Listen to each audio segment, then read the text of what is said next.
E começamos pelos Estados Unidos, com Kerry Kennedy. Kerry Kennedy é escritora e presidente da Robert F. Kennedy Human Rights Center, uma organização sem fins lucrativos, que honra também o legado de um homem extraordinário, Robert Kennedy. Há mais de 35 anos que se dedica à luta pela justiça equitativa, a promoção e proteção dos direitos humanos e a preservação do Estado de Direito. Serviu e continua a fazer parte de várias organizações por todo o mundo, trabalhando principalmente no domínio dos direitos humanos. Vamos ouvir Kerry Kennedy.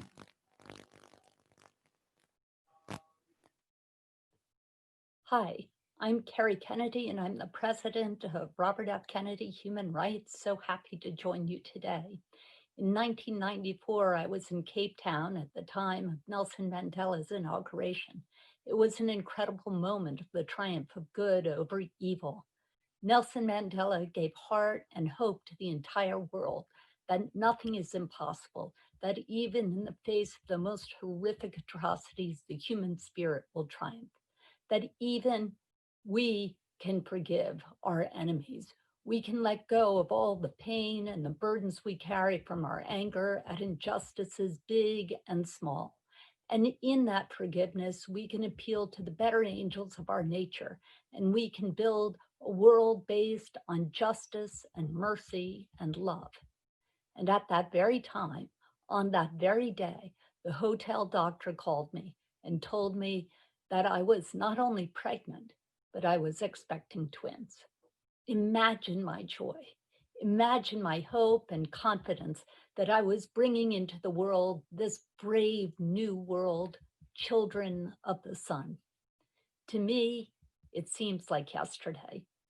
But when I look at my twin daughters, Cara and Mariah, now age 25, and I meet South Africa's born frees who never lived under apartheid, I see youth who must forge their futures, who cannot afford to nor have any interest in idly celebrating the triumphs of their parents and grandparents. I see a new generation with their own battles to fight and to win.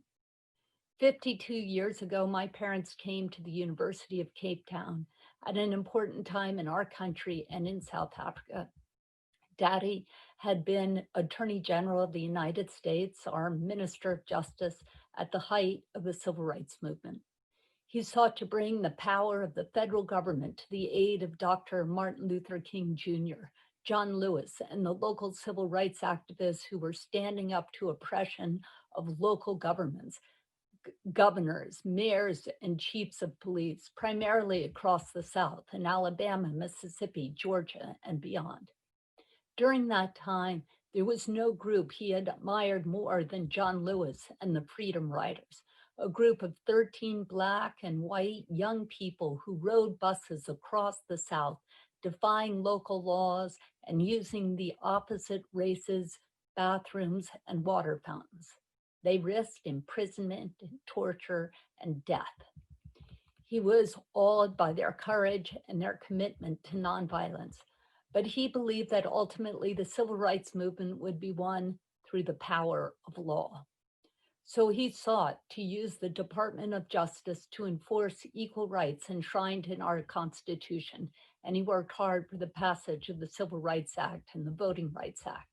He saw the parallels between the struggles to overcome racial hatred in the United States and South Africa. So when UCT student and NUSAS leader Ian Robertson invited him to come with Alex Verrain as the NUSAS emissary, much to their surprise, Daddy was delighted to accept. At home, he was regarded with suspicion, even fear and loathing by President Johnson. and as a possible rival in the upcoming presidential elections. The US State Department discouraged his plans and tried mightily to stop him from coming. For 5 months, the government of South Africa refused to give him a visa. Then Pretoria announced no one from the government would meet with him. Just before the trip, Pretoria revoked the visas of 40 members of the international press who had planned to accompany my parents. More than anything, Daddy wanted to meet the great Chief Albert Luthuli, the advocate for nonviolent resistance, president of the ANC, and winner of the Nobel Peace Prize, who had been banned and forced into exile outside of Durban.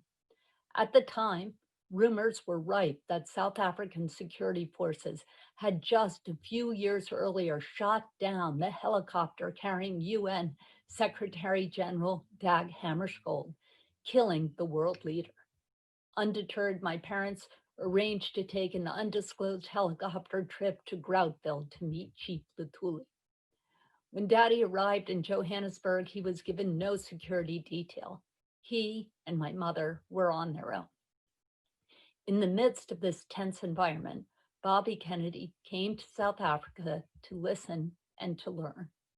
Thousands of people of all racial backgrounds showed up to greet him at the airport. Daddy met with as many people as he could, asking questions, trying to learn.